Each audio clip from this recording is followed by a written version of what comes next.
All right, what a great crowd this morning. Good morning and welcome to our Meet the Decision Makers.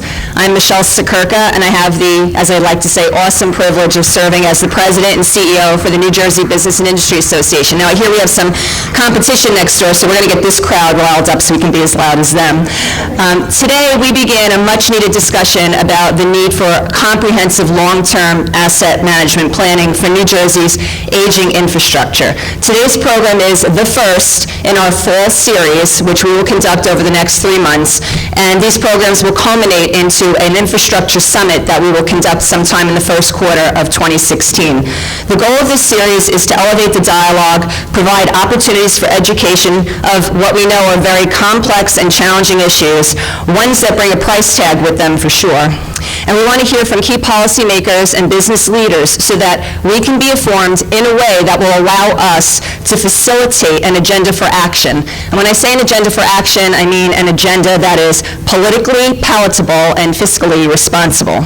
So the fall series will lead to a summit, and along the way we will be preparing white papers. So the things we're hearing today are helping to inform how we move forward, and we will look forward to presenting what we hope will be a roadmap of sorts first quarter next year that can help us to be a part of the discussion in moving forward on infrastructure in the state of New Jersey.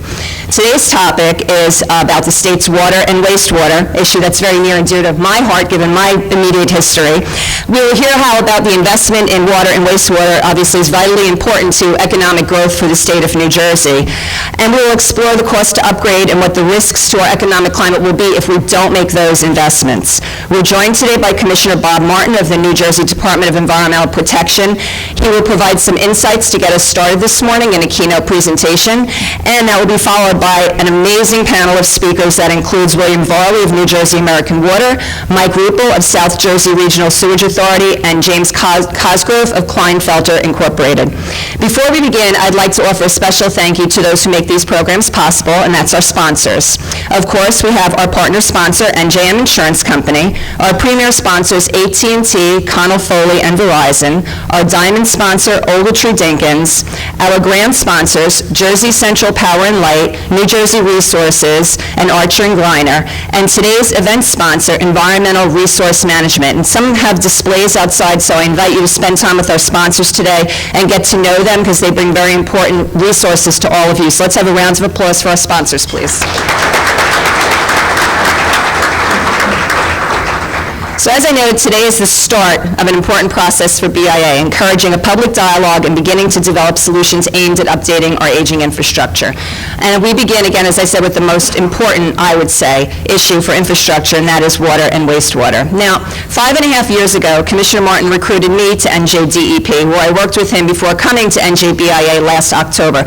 Can you believe I'm here almost a year? Almost a year. It's unbelievable. Working at DEP, though, I have to say, without question, was the most rewarding professional experience of my life. I had the opportunity to work on many important issues, including the aftermath with Sandy. Many of my DEP colleagues are in the room today. But most important, I learned that each night when I went to sleep, I had to make sure I had a fully charged cell phone next to my pillow, because you never knew when it was going to ring, right, Commissioner? I can attest firsthand to the exemplary leadership that Commissioner Martin has brought to DEP, and I consider it an honor to have worked alongside of him, and I do mean that. Commissioner Martin was a policy advisor to Governor Christie dating back to the governor's first campaign back in 2009, and assisted in shaping the administration's energy and environmental policies going forward. Many of you know during the transition period he served on the red tape team with Lieutenant Governor, and he also chaired the Energy and Utilities Transition Team. Commissioner Martin has worked to transform DEP to a more efficient and customer service-oriented organization in order to more effectively protect the environment, including air, land, water, and natural resources, while also making a contribution to the state's economy. He knows that balance. He knows it very well.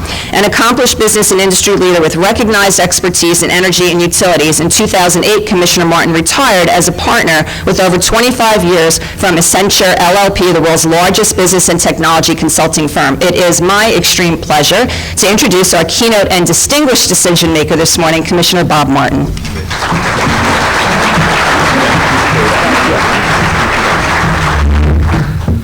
Good morning, everyone. Good to see all of you. First off, I want to thank Michelle very much, and I guess first off, thank her for her service to the state of New Jersey Michelle came on board about 3 or 4 months after you started the administration, after I called her, I think, about 4 times, and asked her if she would come and help serve this governor and serve this administration and serve the people of New Jersey. And I think after the 4th time, she couldn't say no. And she joined on as one of my assistant commissioners back in 2010. Since then, we went through a fairly wild ride, but she did a fabulous job. She stepped from the original, in fact, was originally called Green Energy and Economic Growth, assistant commissioner there. She went on to take over water as assistant commissioner, so she probably knows the details of my speech better than anyone in this room. But then she stepped up. When Irene Kropp retired, she stepped up as deputy commissioner for the state. And so I want to thank you for all your service. You were absolutely fabulous, and we lived through a lot, especially Superstorm Sandy and a lot of other events that needed a senior team that made it happen, and she's been fabulous. So thank you very much, Michelle. I also want to just recognize a couple of members of my team that are here. Dan Kennedy, who is the Assistant Commissioner for Water now, for those who don't know Dan Kennedy. Also right next to him is Dave Zimmer, the Executive Director of EIT, also from the administration as well. My Deputy Chief of Staff, who also heads up permit coordination. So those of you who are working on permits, John Gray is up here in the front table. So John's one of my senior guys. He took over for Dave Glass's job as one of my chief assistants as Dave moved up to take Michelle's job as assistant commissioner. So a lot of moving chairs, but kind of cool. We've kept a lot of the key people in place as time's gone on. I'm very happy to be here on behalf of the governor and this administration. I want to thank NJBIA for your partnership and cooperation and the work we've done with you over the years. And I emphasize partnership.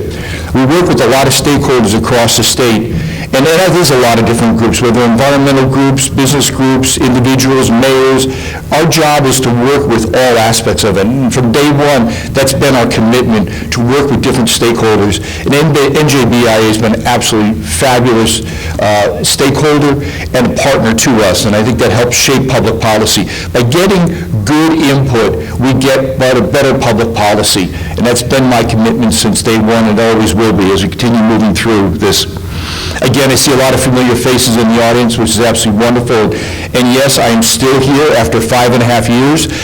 Everyone keeps joking I'm going to break Bob Shin's record for Commissioner of DEP, and I love Bob Shin. But I'm not sure I'm going to break that record, but I love this job, and I love working for the governor, and I love working for the state. So I'm still here for a while. Again, a lot of the work we're going to talk about today, water infrastructure, and we've got a great story to tell, and I want to tell a lot of that today. One of the things, though, that all of you heard me say over the last 5.5 years, that I still wear 2 hats in this job. I'm the commissioner. I wake up every morning and I focus as commissioner of the DEP. I worry about protecting the air, the land, the water, the natural and historic resources of the state of New Jersey. That is a priority of mine, and that's what I think about every single day when I wake up and I sit in this chair. The second job that I have every day is a cabinet member in this administration. My job is also to focus on economic growth. How do we make jobs work in the state of New Jersey? And that's what we've been working on at the DEP. When we start talking about the culture change and the people's focus on getting permits out the door and fixing some of the very complicated permitting process in the state of New Jersey, that is extremely important. I mean, that's the role that I put both those hats on, and that's the balance we continue to find as we work through this.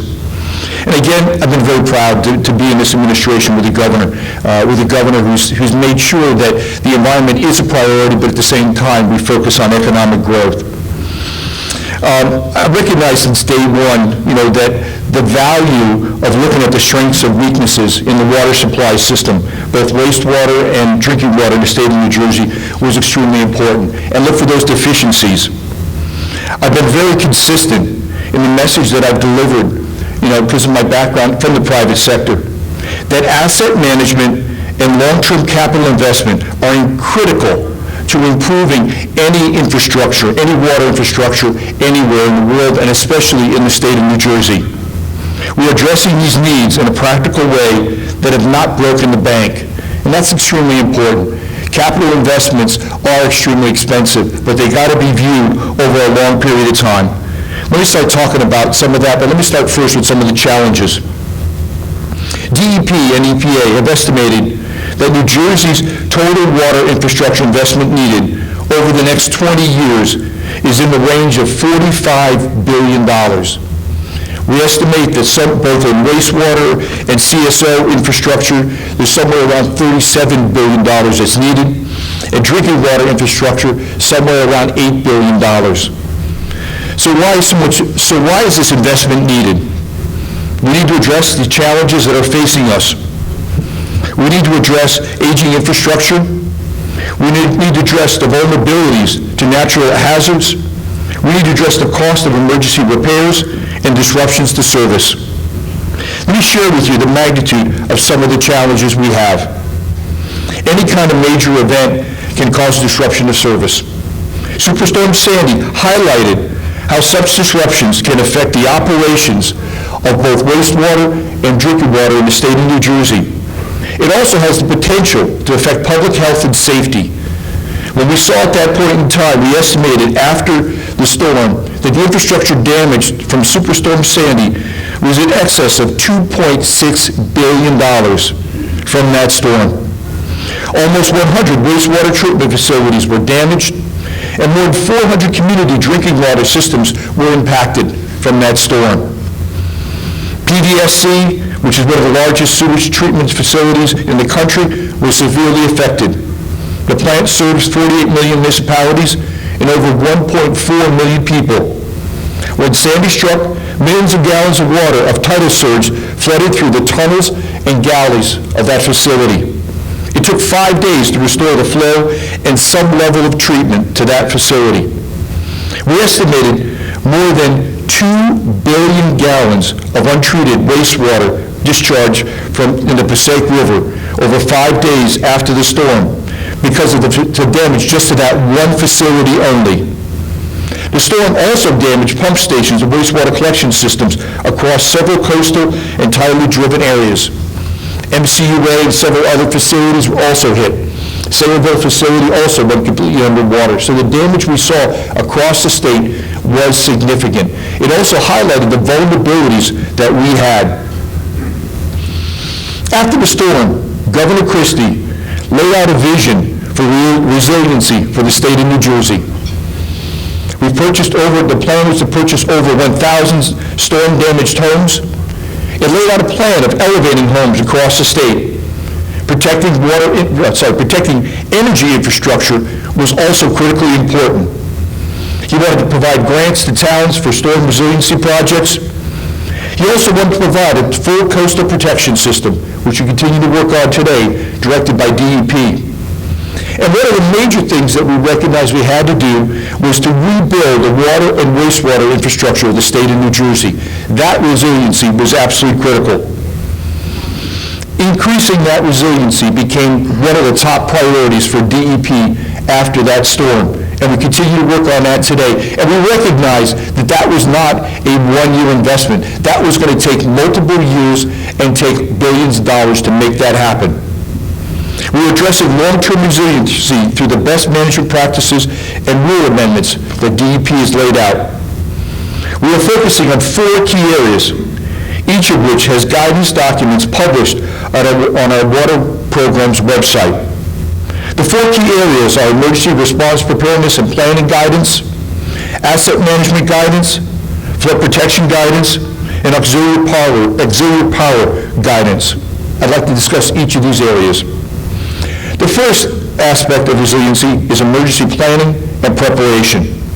Our regulations require that all facilities have emergency response plans in case of crisis. We released a guidance document that outlines emergency response protocols.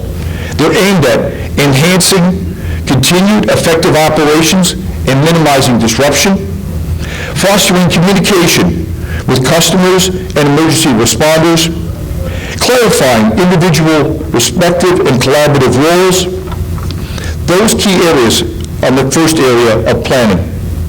The second key area is providing resiliency against flooding. DEP published infrastructure flood protection guidance and best practices.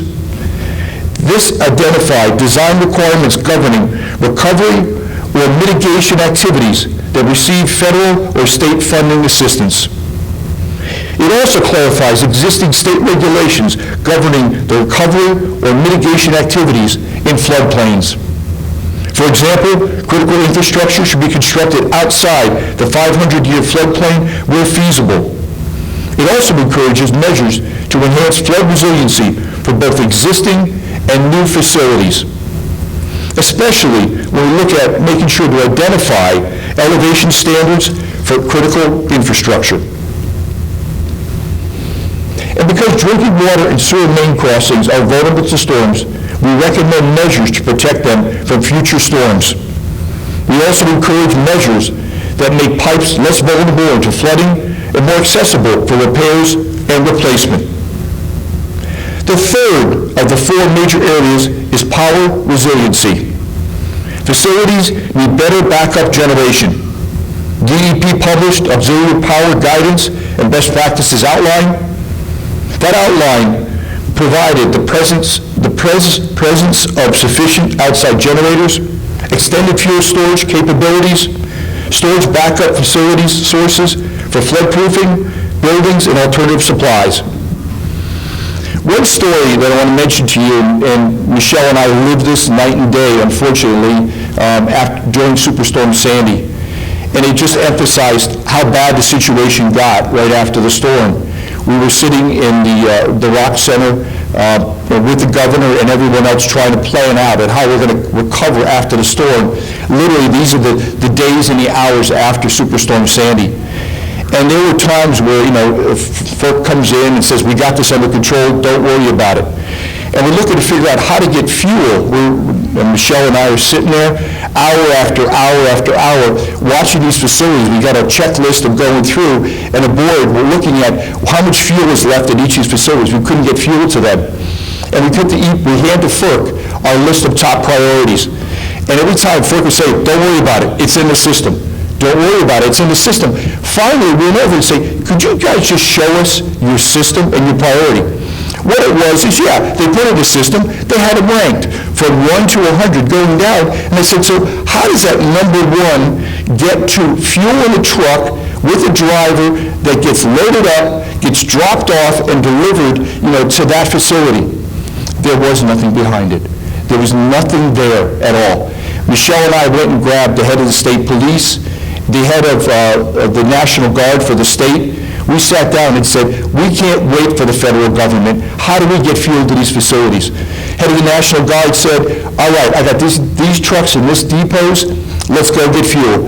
He loaded up about 100 trucks of fuel, loaded it up, and state police escorted these trucks all around the state, hour after hour after hour. We got it done. But it proved to us that if you sit there and just wait for something to happen, it's not going to happen. You step up and you make it happen. But it just proved to us the infrastructure challenges we had, and then what is there to get the fuel to make that happen at the end of the day. So we learned the hard way, but we got it done at the end of the day. And we're talking about energy. One of the major things that are going on right now, BPU and DEP are currently in the process of updating the Energy Master Plan. That update will continue to will focus on driving down the cost of energy. It will also continue to expand in-state generation. It will continue to focus on diversified portfolios of energy and continue to focus on the long-term growth and use of natural gas for the state of New Jersey. In that update, we anticipate addressing energy resiliency for numerous sectors, especially for water and drinking water. Resiliency of our power sector is essential to keeping these systems running regardless of external conditions. The fourth and last key aspect of resiliency is asset management. This audience knows asset management and its importance. The goal of water systems is to implement an asset management program that includes developing a plan to reduce costs while also increasing efficiency and reliability, detailing asset inventories and operation and maintenance tasks, and doing long-range financial planning that includes capital improvement projects. Communities and utilities share common interests in effective asset management plans. Why is that? It's the right thing to do. That's number 1. Utility assets provide an essential customer service. Proper operation and maintenance of utility is essential for public health and safety. Number two, it's a smart thing to do. Utilities have made major investments in these assets. You need to protect them. To gain the best and most efficient use of these assets, they need to be managed properly. Everyone can have an understanding of how expensive it is to do emergency repairs. When these systems break, it is expensive to fix those systems. Economic development requires sustainable and reliable infrastructure. The state of New Jersey, for it to grow, needs to have that infrastructure and needs to have plans that back that up long term. In addition, we want borrowers from the Environmental Infrastructure Finance Program, or EIFP, to have asset management plans consistent with our guidance. Aspects of asset management plans are also required component for CSO permits, which were issued back in July 1st. Permittees are required to inventory their infrastructure, determine repair and replacement needs, and to schedule according to priority and criticality. A critical component of our asset management plan is developing long-term strategies. Long-term strategies must support asset management planning and implementation for all water systems. A key component of long-term strategy is long-term capital investment. Those of you who know me have heard me say this consistently since day one in this chair. Utility assets need to make consistent, long-term capital investments to ensure reliable infrastructure. The biggest question we continue to get is, where do I get the money to finance these long-term capital investments? And the state continues to work down a path of improving the programs we have, and we do have numerous programs in place that we continue to work with EIT on to make that happen. Again, the programs under EIT include more than $800 million available in low and zero-interest loans and some grants. This combination of EIT and SRF funding, which is a combination of the Environmental Infrastructure Trust and my department, again, continue to bring that money to the table. In FY15, we approved 45 clean water projects totaling $177 million and 16 drinking water projects totaling almost $33 million. Additional projects in the pipeline include 25 clean water projects of $157 million and drinking water projects of $46 million. For FY16, we have 254 applications for more than $1.5 billion worth of projects coming forward. We also have $65 million available from statewide assistance program or SAIL program that EIT administers. EIT has been a critical partner for ensuring that projects will get enhanced in the state of New Jersey for water quality and wastewater treatment. Overall, EIT has provided $6.3 billion in financing over the past 30 years to strengthen New Jersey's infrastructure. That's an incredible amount. And that's why we're an incredible partner to the state of New Jersey. That's why Dave Zimmer is here. And those of you who know the power of EIT, it's been critical to our towns, to our MUAs across the state. I want to touch on another area that's a major challenge for DEP right now in infrastructure. It deals with CSOs. CSOs are the remnants of century-old infrastructure, as you know.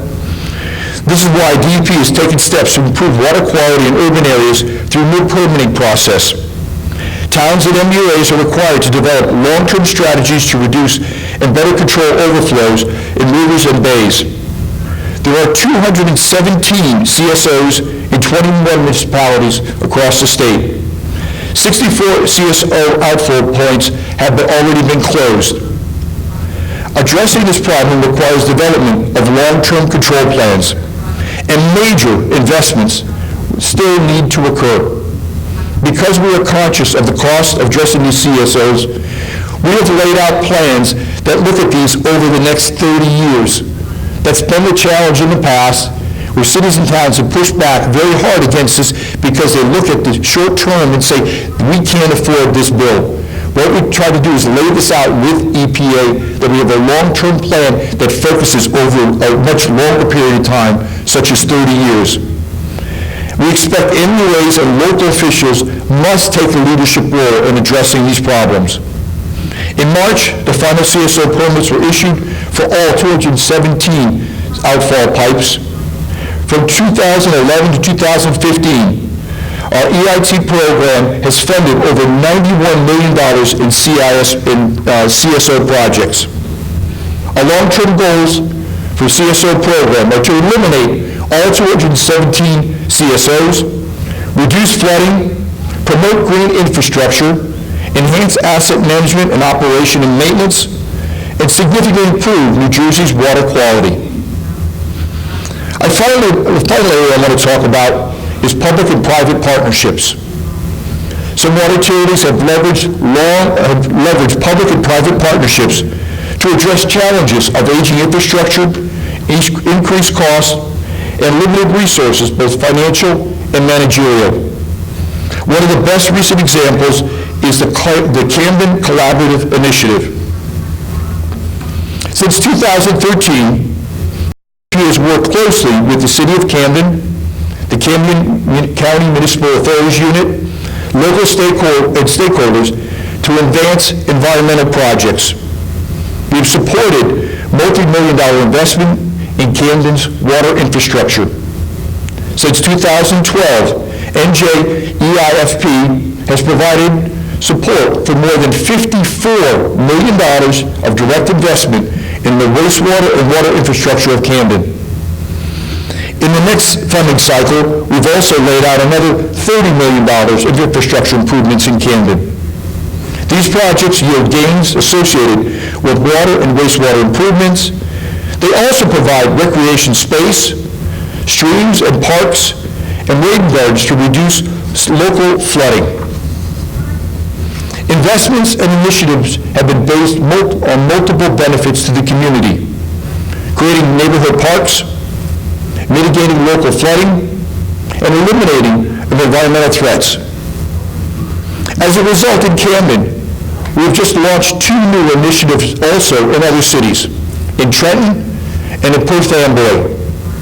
We want to show the investments in local infrastructures have an opportunity to bring the priorities of local government and the priorities of the state together to improve the environment and improve those communities. These investments provide better and improved vibrant communities and help to grow economic growth in areas that have been languishing for years. In conclusion, I want to reiterate a couple of key points. Since day one, I've been focusing on 2 key points, and these messages I'm not going to back off on. Asset management is absolutely critical. That needs to occur long-term. And long-term infrastructure needs us to make sure we make long-term capital investments around that for the water supply and wastewater treatment of the state of New Jersey. I want to thank NJBIA for your leadership role. I want to thank you for your partnership with the state of New Jersey. We work together as a team. That's been my commitment since day one. You've lived up to your side. I continue to live up to mine. It's extremely important if we're going to grow the state of New Jersey, and we're going to continue to protect the environment in the state of New Jersey, and to build good infrastructure, we have to work together. You have my commitment to make that happen. I thank you for your attention and thank you for your cooperation.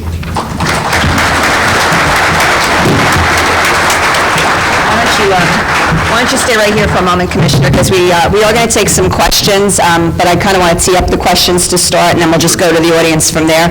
You mentioned Energy Master Plan, and I know we recently provided comments to Energy Master Plan. Sarah, thank you for your leadership on behalf of the business community to input to the Energy Master Plan. But do you have any thoughts or comments from the DEP perspective and your history on energy that you'd like to share with us relative to the plan? Sure. First off, the The success of the plan, I mean, has been excellent. We're very comfortable with the decisions we made and the plan that came out in 2011, and that was in coordination between Lee Solomon, who's president of the BPU at that point in time, and myself, and our two departments, in working with the governor and his office at that point in time. And we laid out a game plan at that point in time that focused on some critical goals. I mentioned in my speech briefly that we focused on making sure we're driving down energy costs in the state of New Jersey. We wanted to have more in-state generation, and we've done that, and that's been good. We also wanted to continue to have a diversified portfolio of energy. And one of those key things that we focused on was making sure that we looked at natural gas as a key fuel for the state of New Jersey. That was a bet we made in 2011. And that was a key component to it. And that bet has proved very good for the state of New Jersey, driving down costs and driving down both natural gas itself for homes and businesses, but also driving down energy costs in the state of New Jersey, which, again, 4 years ago was the fourth expensive in the country. It's driven down now. It's around 10 or 11. So we've been able to move that dial down on electricity. But we're one of the lowest in natural gas in the country right now. We're like number 46th in the country for natural gas itself for homes and businesses. So we've been able to help drive down those costs. So kind of on the success side, it's been a successful plan. The things we're looking to in the future for the update on the Energy Master Plan are going to be some of the key things I've mentioned in my speech about resiliency. After Superstorm Sandy, we're now expanding to make sure we're looking at things like microgrids, infrastructure itself, working with the utilities, with all the key players in the state, electric distribution companies, looking at also making sure natural gas and other infrastructure is solid out there for the future under that. One of the other major components that you've heard a lot about and that we've been very vocal about is the Clean Power Plan. There's going to be components of that in the updating the Energy Master Plan. I think what you've seen is that we've been very clear in the letter that I signed on behalf of the administration to the administrator of EPA. We've asked the administrator to stay the regulations at this point in time, and also to reconsider those rules for several reasons. The number one rule is we believe a massive overreach by EPA outside their authority to the state of New Jersey. The second major point that we continue to realize was by this overreach, what they've done, if the state of New Jersey agrees with the Clean Power Plan, or 111D as we call it, if we agree to that, we've ceded our authority and our power for the future of our own energy future for the state of New Jersey. We cannot accept that precedence being established. The last key component to it, and there's a lot of ones, but the last key component I would identify is that, New Jersey has made significant investments in natural gas and significant investments in nuclear and significant investments in renewable energy. And we've gotten no credit for any of that. And being compared to other states out there, we end up at different starting places. So give us credit for all that, and we'll have a different conversation, because we've done a great job with those energy sources and with the air pollution that goes with all that and carbon reductions that go with all that. You can't compare us to Kentucky. That's just not fair. And so we're going to continue fighting on that. And this is just the first step with going to the administrator.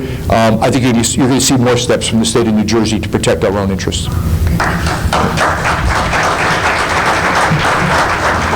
Questions from the audience? You can rebuttals. You can complaints. Oh no, not Jim. No, sit down.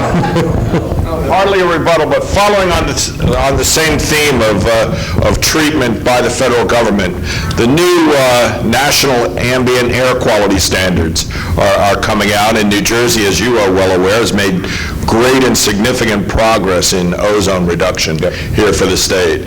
Yet prospectively, the new regulations coming out on the national ambient air quality standard looks to throw New Jersey back behind the curve and really suffer from a disproportionate lack of recognition for what we as a state have done. I was wondering if you had some preview of comments and reactions to what's anticipated to be a new rule at the end of the month. It's a great question, thank you.